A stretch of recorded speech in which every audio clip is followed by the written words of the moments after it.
Hi, Flick here from the Nerd Soapbox, and today we're at the Los Angeles Comic Con, and for your whole life, he has watched you, trapped you, studied you. You are the prototypes, the chosen ones, and from your offspring, he will control the future of all human creatures on Earth. He's Mr. Sinister from X-Men Animated Series, Chris Britton. Hi, Chris. Greetings. Greetings. Yes. Wow, this is a treat. It really is. Me too. It's a treat. Oh, so Mr. Sinister is tested at the end of season 1 and isn't truly introduced until season 2. Yes. He's teased in the end of season 1. Right. Did you watch the first season prior to being cast? I don't think so. I don't recall, but I don't think so. All right. But what was the audition process like for you? Well, the audition process was really somewhat simple in the sense that I maybe auditioned once or twice. I'm not too sure, but it was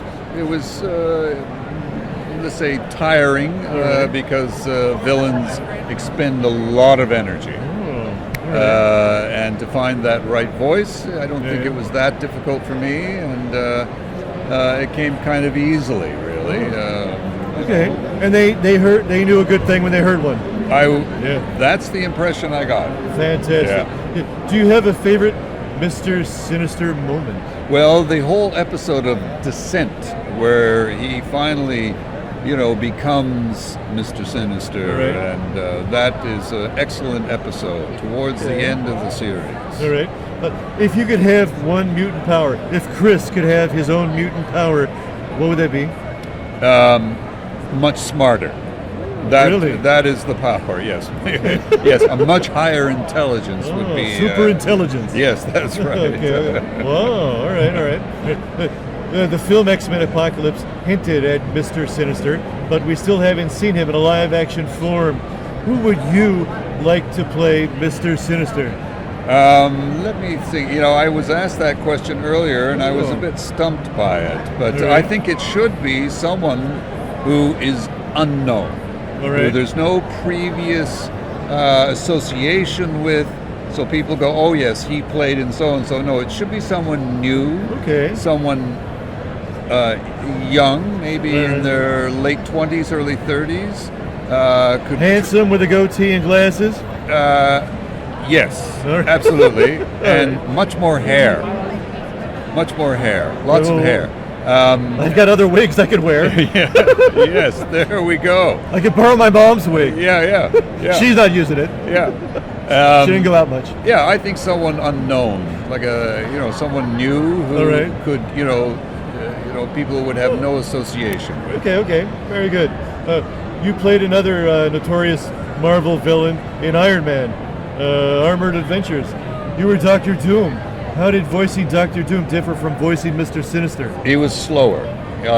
He was slower and sort of very kind of much more methodical.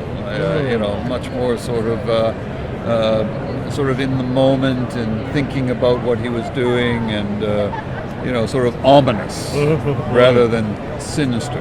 Okay. I was amazed to learn that you were in one of my favorite anime series, Death Note. Oh yeah. You voiced Soichiro Yagami. Yes. The police officer who initially leads the Japanese task force trying to find the killer. That's right.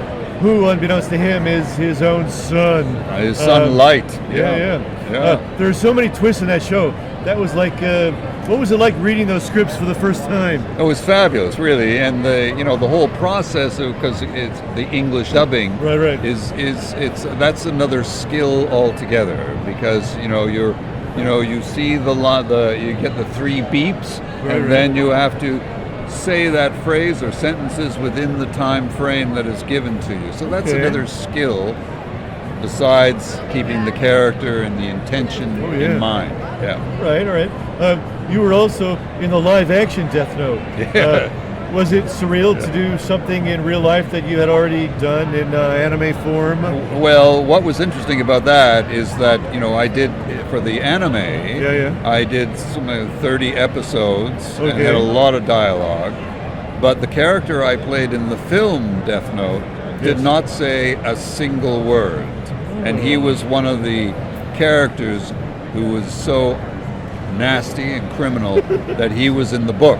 So the director and I enjoyed the idea that he was the total opposite in the film. At least Chris Britton playing him is the total opposite to who he was playing in this animated series. Wow. You've appeared in three episodes of Riverdale, which is also a comic book property, playing Judge Britton. Yes. What is it like working on that show? Well, that's really fun. You know, I'm a judge, so I'm sitting on, you know, on above everyone, and you know, the cast is, you know, there's a lot of drama in those moments, and I, you know, get to bang the gavel, of course, and wear a black dress. That's right, and you know, it's and I'm sitting, which is good. You know, I always like roles where I'm sitting. It's Riverdale's a very popular series. Reminds me of one of my favorite quotes of Winston Churchill. Why stand when you can sit? And why sit when you can lay down? Exactly. What's an obscure voice acting role your fans would be surprised to learn that it was you doing it? I did some, I think, incidental voices in what's the series with Sailor Moon. Oh, really? Yeah. I did a number of voices in that series. Wow. What are you working on now?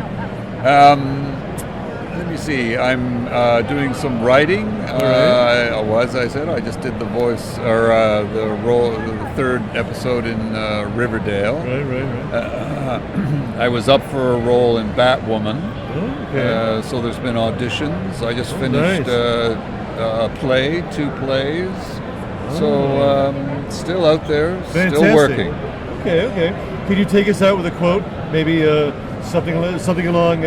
My name is Sinister, Mr. Sinister. The name's Sinister, Mr. Sinister. Whoa! That was scary. That was bad. You're good. Wow. And you're very handsome. Do you know that? Well, thank you. It's the tie. Yes, the bow tie. All right, let's see who else we can find at LA Comic-Con. Yeah.